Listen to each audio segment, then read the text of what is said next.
Just want to show you how this little device here can make your life real simple and simplified.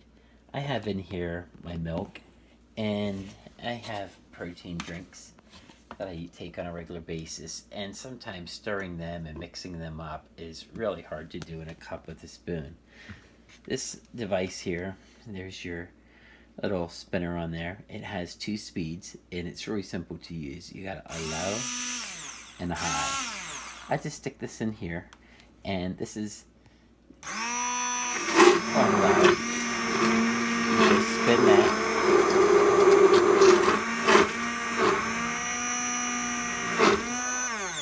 and there you go. You just can't do that as quick with a spoon. And very easy just to put that in the sink and spray it off, and you're set to go on the next time.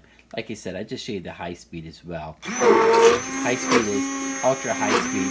It's great for making any shakes, smoothies, or things you want to blend up. So works really great, and it is an immersible blender.